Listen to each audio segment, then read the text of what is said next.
Welcome to The Explainer. Today, we're diving into something called systems thinking, based on the amazing work of Wycislak Radin and Sławomir Wycislak. It's really a powerful shift in how you see the world, from looking at a bunch of separate parts to seeing this intricate, invisible web of connections that ties everything together. So, let's start with a situation that I'm sure sounds familiar.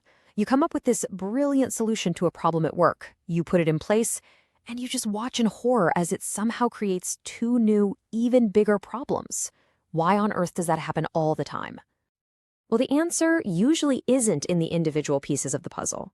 It's in the hidden relationships, the time delays, and the feedback loops that connect all those pieces. And this is the absolute core of systems thinking. It's a framework that helps us finally make sense of all that complexity. Okay, let's really get into this new perspective. It's about making a fundamental switch, From just reacting to isolated events to actually understanding the entire system that keeps producing them in the first place. So, what is it exactly? Well, most of us were taught to solve problems by breaking them down into smaller and smaller pieces. We analyze. Systems thinking kind of flips that upside down. It's all about synthesis, about zooming out to see the bigger patterns and the surprising relationships that pop up when all those parts start interacting with each other. Now, this isn't some brand new idea that just appeared out of nowhere. It's actually built on a really rich history of work from some truly brilliant thinkers. So let's take a quick look at the pioneers who really shaped this field and gave us the tools we still use today. Let me just name a few of the giants here. You've got Peter Senge, who brought these ideas into the business world with his whole concept of the learning organization.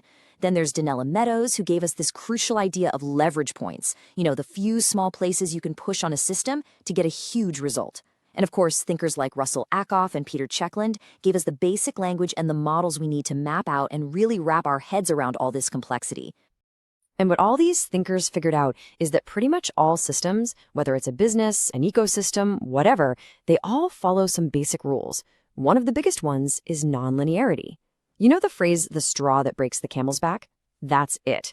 It means a bunch of small, tiny changes can suddenly trigger a massive, totally unexpected outcome.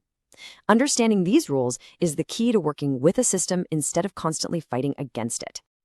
And here's the thing. Systems thinking isn't just some abstract philosophy. No way. It comes with a really powerful toolkit that's designed to make all this complexity visible, something you can actually work with. One of my favorite tools is called the iceberg model. It's such a perfect metaphor, right? We usually only see the 10% of the problem that's sticking out of the water, the event.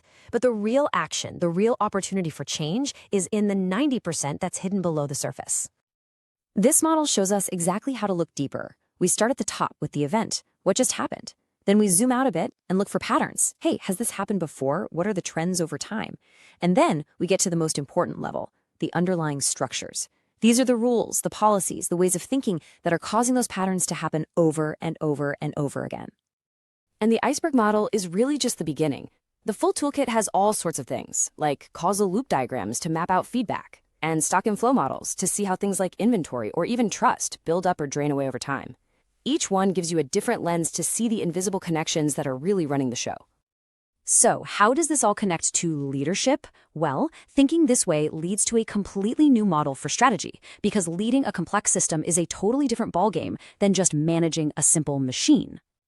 A leader who gets this stuff knows that not all organizations are built the same. Some are like a classic top-down hierarchy. They're predictable, sure, but they can be really slow to change. Others are more like an ant colony, what we'd call an agent-based system, where the intelligence is spread out and things just emerge from the bottom up. You absolutely cannot lead those two systems the same way. It also means you have to be mentally flexible.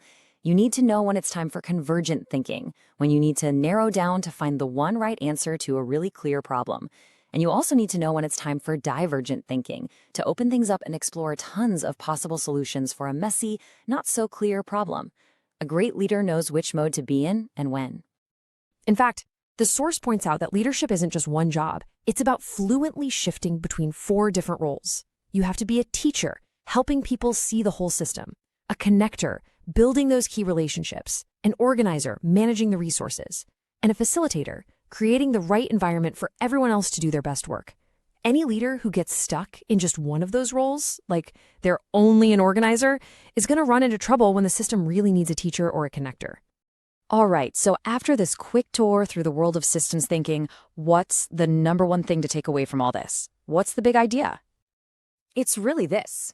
If you spend all your time reacting to the events at the tip of the iceberg, you're just going to be fighting fires forever. Real, lasting change only happens when you go deeper, when you take the time to understand and reshape the underlying structures that are driving everything. That's where the real power is. So I'll just leave you with this question. Now that you have this new lens, just for a moment, think about a recurring problem in your own world. What hidden patterns, what invisible connections can you suddenly start to see that you didn't see before?